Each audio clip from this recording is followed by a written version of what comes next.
নমস্কার দর্শক, শুভ সন্ধ্যা। আমরা খাস খবর থেকে আপনাদের স্বাগত। এই মুহূর্তে আমরা দাঁড়িয়ে আছি রায়গঞ্জ কর্ণজোড়ার পুলিশ ফাঁড়িতে।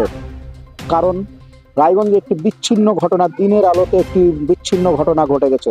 সেটা হচ্ছে রায়গঞ্জ কোর্টের সিনিয়র অ্যাডভোকেট জুলিয়াস নায়ার নামে একজন সিনিয়র অ্যাডভোকেটকে দিনের আলোতে রায়গঞ্জ রাস্তার থেকে কিডন্যাপ করা হয়েছে।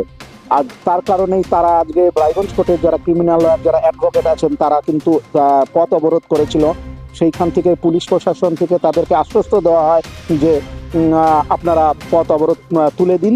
আমরা খুব শীঘ্রই আমরা দেখছি যে কে বা কারা এই বিচ্ছিন্ন ঘটনাটা ঘটিয়েছে তাদেরকেও শাস্তি দেওয়া হবে বা অ্যারেস্ট করা হবে। সাথে সাথে তাদের যাকে যে সিনিয়র লয়ারকে যাকে কিডন্যাপ করা হয়েছে তাকে উদ্ধার করা হবে। পুলিশ কিন্তু এই আশ্বস্ত দিয়েছেন বলেই কিন্তু তারা কিন্তু সেই পথ অবরোধ উঠিয়ে দেয়। পথ অবরোধ উঠানোর পরে কিন্তু তারা কিন্তু এইখানে কর্ণজোড়ায় পুলিশ ফাঁড়িতে কিন্তু এই মুহূর্তে তারা অবস্থিত। সকলে মিলে তারা পুলিশ প্রশাসনের সাথে কথাবার্তা বলছে।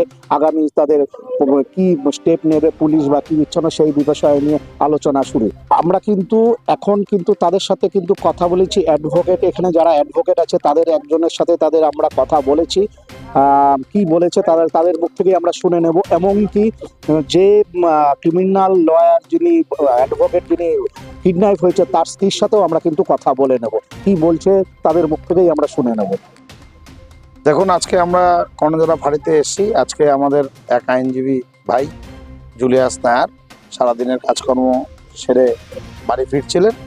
তারপরে আমাদের কাছে খবর আসে উদয়পুরের খামার যেখানটায় আছে ওখানটায় তার মোটরসাইকেলের সামনে একটা স্করপিও গাড়ি দুটো মোটরসাইকেল নিয়ে এসে তাকে জোরজবস্তি করে কিডন্যাপ করে গাড়িতে নিয়ে চলে যায়। এবং পরবর্তীতে সঙ্গে সঙ্গে আমাদের কাছে খবর আসার পর মোবাইলে ফোন করি।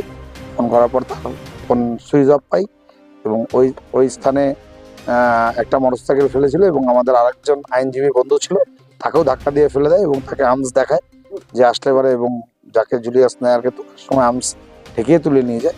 তারপর আমরা বিভিন্ন মহলে আমাদের আইনজীবী বন্ধুদেরকে সবাইকে ফোন করে আমরা এক জায়গায় হই। থানার আধিকারিকদেরকে ফোন করি, রায়গঞ্জ থানায় ফোন করি এবং কর্ণজোড়া ফাঁড়ির আইসিকে ফোন করি। আমরা ফোন করার পর ওনারা বলছেন যে আমরা দেখছি কিভাবে কি ম্যাটারটা করা যায়। ওনার ওয়াইফ আছেন আমার পাশে, ওনার ওয়াইফ এসছেন, ওনার ওয়াইফ খবর পেয়ে এসছেন ছুটে। আমরা আসলাম যে আইনানুগ ব্যবস্থা আমরা এফআইআর করলাম। কারা নিয়ে গেছে, কারা এই কাজের সাথে যুক্ত আছে মনে হচ্ছে আপনার দেখুন কি কারণে, সে কারণ আমাদের পক্ষে এখনো স্পষ্ট না। কারণ একটা আইনজীবী কি হবে, একটা আইনজীবী কোর্টে আসে মানুষের পরিষেবা দেওয়ার জন্য। সকালবেলায় 10টায় আসে, কাজকর্ম করে সে বাড়িতে ফিরছিল। কারোর সাথে তো একটা আইনজীবীর তো শত্রুতা থাকার কোনো জায়গা নেই। বা তার পরিবারের থেকেও, যেটা আমি ওনার ওয়াইফের কাছে শুনলাম যে তার সাথে কোনো ব্যাপার আছে কিনা, উনি বলছে না, আমাদের সাথে কারো কাছ সঙ্গে কোনো ঘটনা ঘটেনি, কিছু হয়নি। আমরা কি করে বলতে পারবো? আমাদের ধারণা কোনো অসৎ উদ্দেশ্য সাধনের জন্যই হয়তো নিয়ে গেছে। তা আমরা দাবি রাখছি যত তাড়াতাড়ি সম্ভব আমাদের আইনজীবী বন্ধুকে রিকভারি করে আমাদের হাতে তুলে দিতে এবং আইনানুগ ব্যবস্থা যারা নিয়ে গেছে তাদেরকে ধরে কোর্টে ক্রিমিনাল লয়ার। হ্যাঁ, উনিও ক্রিমিনাল লয়ার রাজগঞ্জ কোর্টে। আপনারা কি মনে করছেন যে আইন শৃঙ্খলা অবনতির ফলে এরকম ঘটনা ঘটছে? না, এটা বিচ্ছিন্ন ঘটনা, এটা হতেই পারে, একটা ঘটনা ঘটে গেছে। কিন্তু পুলিশ প্রশাসন আমাদের সাথে আছে, সঙ্গে সঙ্গে আইসিরা পৌঁছে গেছে, আশ্বাস দিয়েছে, আমাদেরকে ফোন করেছে যে আমরা যত তাড়াতাড়ি সম্ভব রিকভারি করার চেষ্টা করছি। আমরা এখন অব্দি সহযোগিতা পেয়েছি।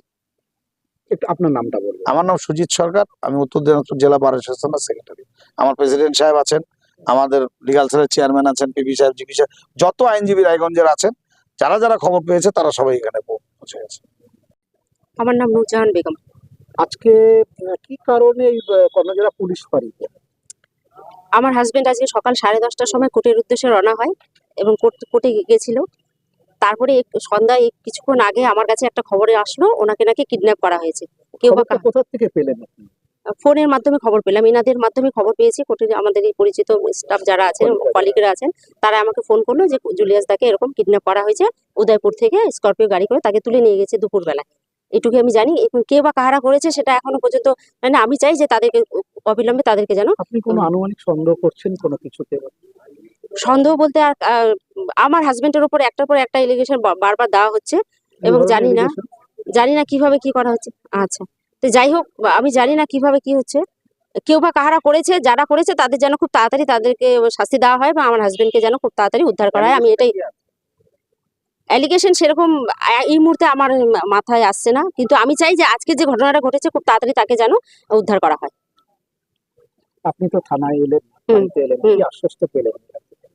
আমরা জিডি জমা দিলাম, এখন ওনারা কি করবে ওনাদের উপর নির্ভর, ওনারা আইনের লোক, আইনের মাধ্যমে ওনারা যা ব্যবস্থা করবেন আমরা আশাবাদী, আমরা আশা করছি ওনারা খুব তাড়াতাড়ি সেগুলো তাকে উদ্ধার করে আমাদের হাতে তুলে দেবেন। যারা এই কাজ করেছে তাদের বিরুদ্ধে যথোপযুক্ত শাস্তি দেওয়া হয় এবং তাদেরকে যেন ইমিডিয়েট ধরা হয়, এটাই আমরা আশা করছি।